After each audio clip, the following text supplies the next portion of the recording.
날마다 주님과 함께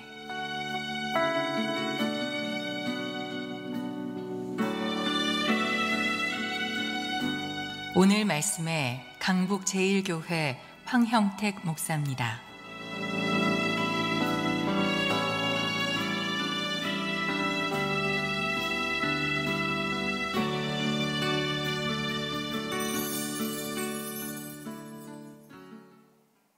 인생살이 내리막 없는 사람이 어디 있겠어요?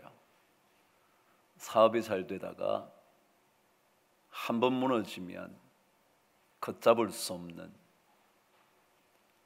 건강하다가도 한 번 쓰러지면 다시 일어나기가 힘든, 관계도 참 좋았다가 한 번 관계가 뒤틀어지면 회복하기가 참 힘든, 신앙생활도 똑같죠. 열심을 낼 때가 있었는데요, 누구 못지않게 기도에 힘쓰고 섬기는 일에 최선을 다하다가 갑자기 어느 날부터 아무것도 하기 싫은 그런 때가 있죠. 그게 내리막 때죠. 그 내리막의 순간을 어떻게 보내느냐, 역시 그게 그 사람의 영적인 능력일 테고 그 사람의 삶의 질을 결정해 주는 거겠죠. 좋은 순간을 잘 보내지 못할 사람이 어디 있겠습니까? 그러나 좋지 않은 내리막의 순간을 잘 보낸다는 것, 그게 그 사람의 힘을, 그 사람의 성실함을, 그 사람의 진정성을 확인할 수 있는 거겠죠. 엘리야요, 탁월한 인물 아니었습니까? 몇 번이고 여러분과 제가 말씀을 나눴듯이 그렇게 놀라운 하나님의 능력을 행할 수 있었던 사람임에도 불구하고 한 번 무너지기 시작하면 일어나기가 힘들어 계속 반복해서 말하잖아요. 하나님이 또 다른 기회를 위해서 물으시거든요. 엘리야야, 내가 왜 여기에 있느냐고 두 번이나 계속 묻는데 똑같은 대답을 하잖아요. 한 번쯤은 다르게 말할 수 있었을 텐데, 하나님 그래요, 저 이제 일어날게요 라고 말할 수 있었을 텐데 똑같은 얘기하잖아요. 우리 인간이거든요. 근데 그 내리막의 길에서 다시 일어날 수 있는, 아니 다시 무릎을 펴고 우리의 갈 길을 걸어갈 수 있는, 그것이 어디에서부터 시작될까? 오늘 성경 엘리야의 저와 함께 나누는 마지막 말씀에 중요한 이야기 하나 나누도록 하죠. 저와 함께 15절 읽겠습니다. 시작. 여호와께서 그에게 이르시되 너는 내 길을 돌이켜. 성경의 가장 중요한 단어 중에 하나가 돌이킴이라는 단어입니다. 돌아온다는 거예요. 히브리어로는 언제나 슈브라는 단어를 쓰는데 늘 되돌아옵니다. 우리 인간이 올바른 길만 간다면 돌아갈 이유가 없겠죠. 그대로 직진만 하면 되니까요. 근데 잘못된 길을 선택할 때가 참 많기 때문에 우리는 다시 되돌아와야 합니다. 그래서 성경은, 하나님의 말씀을 기록한 그 성경은 자주 언급합니다. 돌아오라고, 내게로 돌아오라고. 오늘 성경 말합니다. 너는 내 길을 돌이켜. 신앙생활 잘하는 거요? 아니, 인생살이 잘하려면요, 돌아오는 것 잘해야 합니다. 신앙생활에서 이것을 회개라고 말하죠. 돌아오는 거예요. 유턴하는 거예요. 이 돌아옴이 회복을 의미하는 거거든요. 돌아오는 것이 새로운 출발을 의미하는 거거든요. 돌아온다는 것이 다시 출발할 수 있다는 가능성을 열어놓는 거거든요. 그래서 에베소 교회에게 사도 요한이 들려준 이야기도 처음 사랑을 회복하는 거, 이게 돌아오는 거잖아요. 처음으로 되돌아오는 거예요. 너는 내 길을 돌이켜. 그래요? 우리가 걸어왔던 길이 아니었잖아요. 엘리야가 이제껏 걸어왔던 그 강력한 길이 아니었잖아요. 그래서 되돌아오라고 말씀하는 거죠. 악에서 돌아서고 선으로 돌아오는 것, 그것이 바로 회복의 길인 거죠. 이사야 30장 15절에 보면 이렇게 기록합니다. 너희가 돌이켜 조용히 있어야 구원을 얻을 것이요. 그래요? 이게 돌이켜라는 말이 오늘 본문과 같은 단어죠. 돌아오는 거예요. 돌아와서 염려로부터 잠잠해지는 것, 두려움으로부터 잠잠해지는 것, 그리고 모든 절망감에서부터 잠잠해지는 것. 절망하면요, 어쩔 줄 몰라 하잖아요. 조그만 일이 벌어져도 다시는 못 일어설 것 같잖아요. 그러나 되돌아와서, 하나님께로 되돌아와서, 그래서 옛날 개역 성경은 그 앞에다가 단어 하나를 정확하게 붙여놨죠. 너희가 하나님께로 돌이켜 그럽니다. 개역 개정에는 하나님께로가 빠져 있지만 정확하게 너희는 하나님께로 돌이켜 안연히 처하여야 구원을 얻을 것이요. 그렇죠. 돌아섬으로 인하여 하나님께서 부여하시는 능력으로 말미암아 새롭게 방향을 수정할 수 있는 것, 이것이 돌아오는 거죠. 그러니까 처음의 자리요. 처음에 여러분과 제가 예수 그리스도를 만났을 때, 아니 예수를 믿기 시작해서 열심을 내고 있었을 그때로 되돌아가는 거죠. 윤정이라는 배우를 아시죠? 네. 누구 남편이 아니고 부인이냐 하면 백건우라는 유명한 피아니스트의 아내가 됐죠. 근데 그 여인을 보면 참 멋지게 늙어가는 듯한 느낌이 들어요. 근데 원래 윤정희 씨의 본명이 뭔지 아시나요? 윤씨 같으세요? 네, 윤씨가 아니고 손씨예요. 이름이 손미자. 조금 촌스럽죠? 죄송해요. 여기 미자가 계시면 깜빡했네요, 그냥. 네, 뭐 미자 괜찮아요. 네. 근데 손미자라는 이름을 가지고 있었대요. 그런데 1966년에 청춘극장이라는 영화를 촬영하기 위하여 신인 여배우를 모집을 하게 됐답니다. 근데 그때 윤정이라는 손미자라는 이 연기를 하고 싶어 했던 이 사람이 거기에 신청을 하는 거죠. 그래서 오디션을 보는 거죠. 근데 윤정희 씨가 가톨릭 신자라네요. 이제는 뭐 손미자 씨보다 윤정희가 더 익숙하니까 윤정희로 바꾸도록 하죠. 이제 가톨릭 신자인데 신부님께 가서 그렇게 얘기를 했대요. 제가 배우하는 게 괜찮을까요? 물었대죠. 그런데 그 신부님이 그런 얘기를 했다네요. 멋진 말이었죠. 가톨릭 신자로서 부끄럽지 않은 배우가 되라고. 참 멋진 말이죠. 네, 가톨릭 신자로서 부끄럽지 않은 배우. 그 답을 듣고 오디션을 합니다. 그 옛날 기록에 의하면 윤정희 씨가 신인 배우로 등장하려고 할 때 오디션을 보자마자 모든 사람이 그랬답니다. 저 사람이 될 거라고. 아니나 다를까 됐죠. 그런데 그녀가 이렇게 얘기를 합니다. 영화 촬영을 시작하면서 기도를 참 많이 했습니다. 배우가 되더라도 화려하게 살진 않아야지 다짐하며 기도했습니다.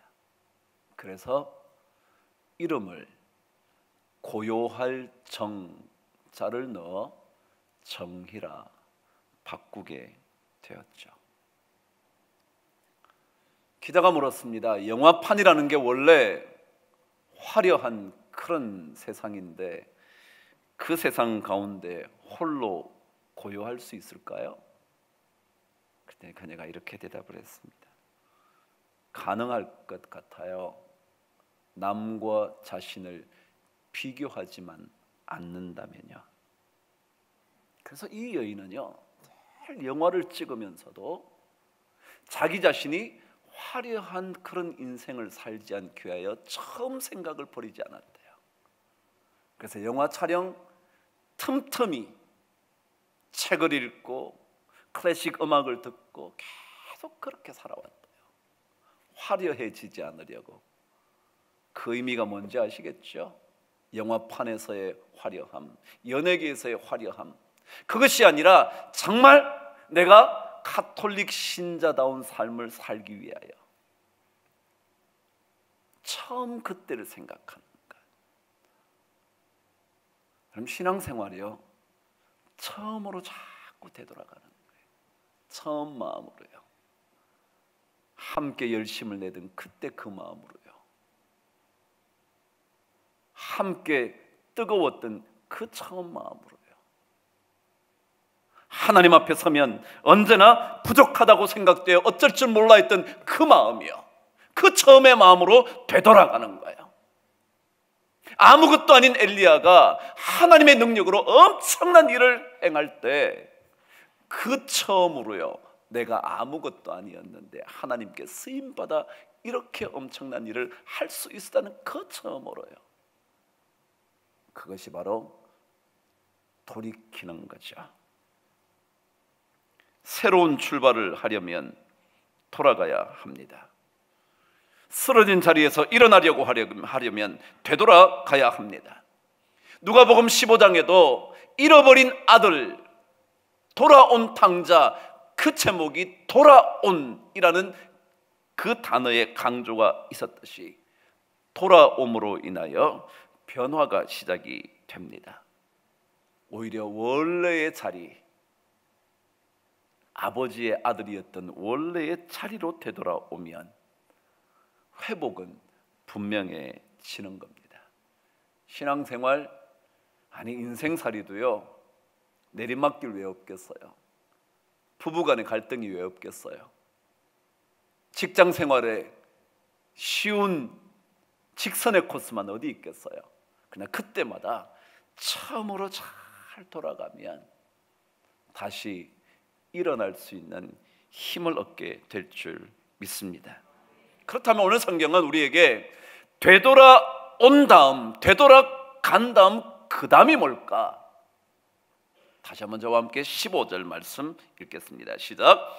여호와께서 그에게 이르시되 너는 내 길을 돌이켜 광야를 통하여 다메섹에 가서 이르거든 하사엘에게 기름을 부어 아람의 왕이 되게 하고 너는 또 님시의 아들 예후에게 기름을 부어 이스라엘의 왕이 되게 하고 또 아멜부홀라 사밧의 아들 엘리사에게 기름을 부어 너를 대신하여 선지자가 되게 하라.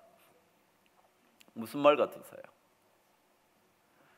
엘리야에게 지금 해야 할 일을 말하죠. 하사엘에게 기름을 부어서 아람의 왕이 되게 하고 예후에게 기름을 부어서 이스라엘의 왕이 되게 하고 엘리사에게 기름을 부어 너를 대신하여 선지자의 일을 하게 하라는 할 일이요, 사명에 대한 얘기를 하죠. 결국 우리 인생의 내리막길을 가다가 되돌아온 다음에 결국 해야 될 일은 뭐냐 하면 우리가 해야 할 일에 집중하는 것. 우리가 해야 할 일이요, 그게 뭔데요? 여러분 아시죠? 남편이라면, 아버지라면, 아내라면, 자녀라면 해야 할 일이요, 직장인이라면 해야 할 일이요. 여러분 어떨 때 우리 모든 거 귀찮을 때 있지 않나요? 다 던져버리고 싶을 때 있지 않나요? 이거 집어치우면 진짜 살 것 같은, 이것만 벗어나면 우리 인생 괜찮을 것 같은, 이 지긋지긋한 굴레에서 빠져나오면 진짜 내 인생이 달라질 것 같은 그런 생각 안 하나요? 근데 그때가 내리막 때 아닌가요? 근데 그때 사실은 우리가 해야 할 일에 집중하는 일, 우리에게 주어진 그 길을 다시 가는 길, 해내야 할 사명에 몰두하는 일, 그거죠. 우리의 약점이 고난의 시간이나 고통의 시간, 내리막길을 만나면 다 내려놓으려고 하잖아요. 다 포기하려고 하잖아요. 더 강력하게 말하면 다 내팽개치려고 하잖아요. 쳐다보기도 싫어하죠. 근데 성경은 다시 되돌아가 해야 할 일을 쫙 하나님이 나열하는 거죠. 신앙생활, 아니 우리의 삶에도 되돌아온 그 다음 우리는 다시 우리에게 주어졌던 그 일에 헌신하는 겁니다. 가정일에 힘을 쓰는 거고요, 그 직장일이 어떤 일이든지 간에, 그 상사가 어떤 사람이든지 간에 그 일에 최선을 다하는 거죠. 그거 하라고 하나님께서 엘리야를 부르셔서 얘기하고, 아니 먹여주시고 살려주시고 호렙산까지 오게 하시는 거죠. 하사엘에게 기름을 붓는 겁니다. 아람 왕이 되게 하는 겁니다. 예후에게 기름을 부어 이스라엘 왕이 되게 하는 겁니다. 그리고 엘리사에게 기름을 부어 그의 엄청난 사역을 이어가게 하는 겁니다. 멈추지 마십시다. 하기 싫다고, 억울하다고, 인정받지 못한다고, 내가 왜 일을 해야 되냐고, 이거 해서 내가 이게 주어진 게 뭐냐고,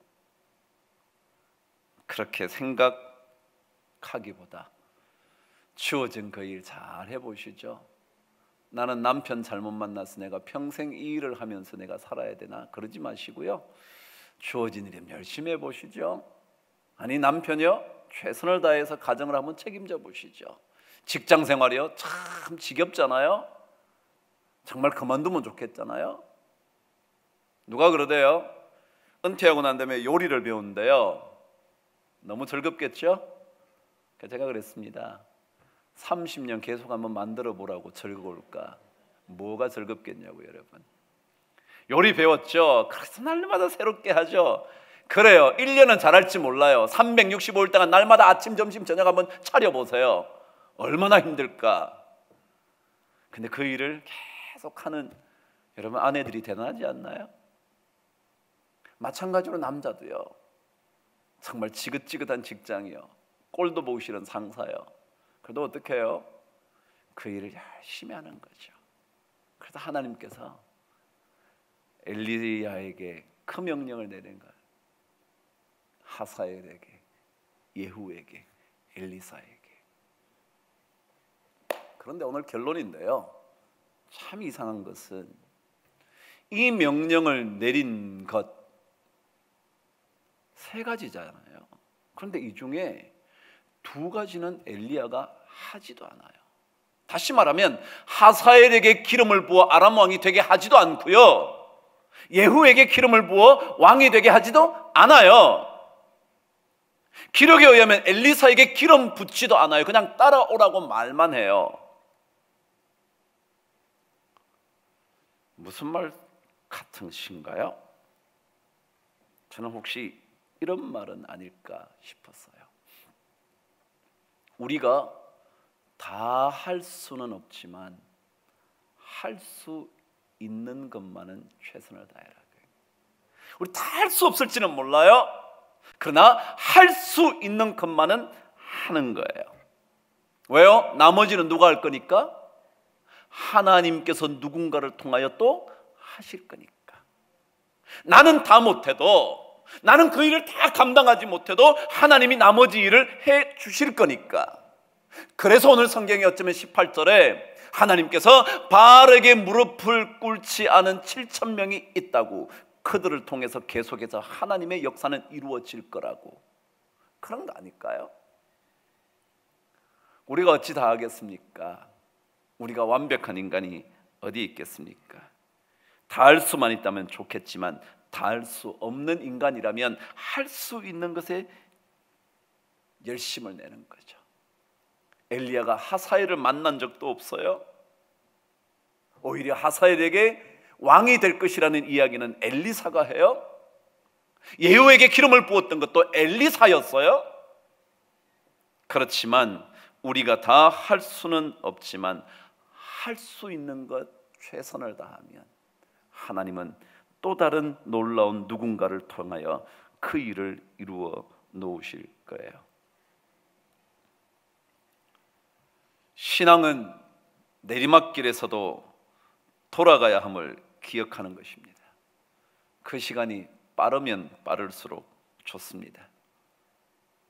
돌아가셨다면 주저하지 말고 할 수 있는 일에 최선을 다하는 겁니다. 어색해할 것도 없고요. 그냥 다시 그 일을 열심을 내는 겁니다. 사실 엘리야가 했던 일은요, 무슨 일이었냐 하면 북이스라엘 왕국의 우상 숭배를 무너뜨리는 것이었어요. 그건 누구 일이냐면 하나님의 일이었어요. 우상 숭배를 무너뜨리는 일이에요. 그래서 그가 감당할 수 있을 만큼 최선을 다했고요. 그러나 그 나머지는 이제 하나님이 이루어 가세요. 그게 오늘 본문의 이야기예요. 예를 들어 하사엘이요, 누구냐면 여러분 방금 들으셨죠? 아람 왕이잖아요. 이 아람 왕은 끊임없이 북이스라엘을 공격을 해요. 그러니까 이스라엘이 너무 괴로운 거예요. 북이스라엘이 아람 때문에 계속 공격을 받으니까. 근데 그것은 하나님께서 북이스라엘의 우상 숭배를 없애려는 이방 민족을 통한 징계였거든요. 여러분 예후는 누군지 아세요? 예후는요, 아합 왕조예요. 아합이라는 이 왕이요, 그 왕조가 아들 요람까지 이어지는데 그 왕조를 무너뜨립니다. 그리고 바알 신상을 다 무너뜨린 왕조가 누구냐면 예후라는 왕조예요. 그러니까 이 예후 왕을 통하여, 왕조를 통하여 북이스라엘의 우상 숭배를 없애죠. 그래서 오늘 성경 그러죠? 하사엘에게 칼을 피한 자는 예후가 죽일 것이요, 예후의 칼을 피하면 누가 한다고요? 엘리사가 그 모든 북이스라엘의 우상 숭배를 없앨 거라고. 그 일을 위하여 7,000명을 남겨뒀다. 그래요. 우리가 할 수 있는 건 하는 거예요. 자기가 할 수 있는 역할을 최선을 다하는 거예요. 그리고 나머지는 하나님이 하실 거예요. 여러분 우리 열심히 하자요. 그냥 열심히 하자고요. 그냥 열심히 하면 나머지 하나님이 알아서 하시겠지. 그러나 우리가 할 수 있는 일에 열심을 내지 못한다면 우리는 하나님의 놀라운 역사들을 경험할 수가 없을지 몰라요. 우리 할 일 최선을 다하면요, 그러면 하나님께서 하나 둘씩 나머지를 책임져 주실 거예요. 하사엘을 통해서든지 예후를 통해서든지 엘리사를 통해서든지 그 일을 이루어 가실 거예요. 그래서 우리의 신앙의 내리막길, 그곳에서 우리는 끊임없이 하나님의 하실 일을 기대하면서 되돌아가 자신의 일에 집중하는 그것, 그게 바로 우리 할 일이겠죠. 그러면 그 내리막에서 하나님을 만나게 될 겁니다. 여러분 몇 주 동안 우리 엘리야 이야기 잠시 했는데요, 믿음의 여행. 여러분 내리막길 있잖아요. 아무것도 하기 싫을 때, 기도하는 것도 아무것도 아닐 것 같고, 열심 내는 것도 다 헛것 같고, 그럴 때 여러분 다시 돌이켜 주께서 우리에게 주신 그 일에 열심 내는 은혜가 꼭 넘치게 되기를 주의 이름으로 축복합니다.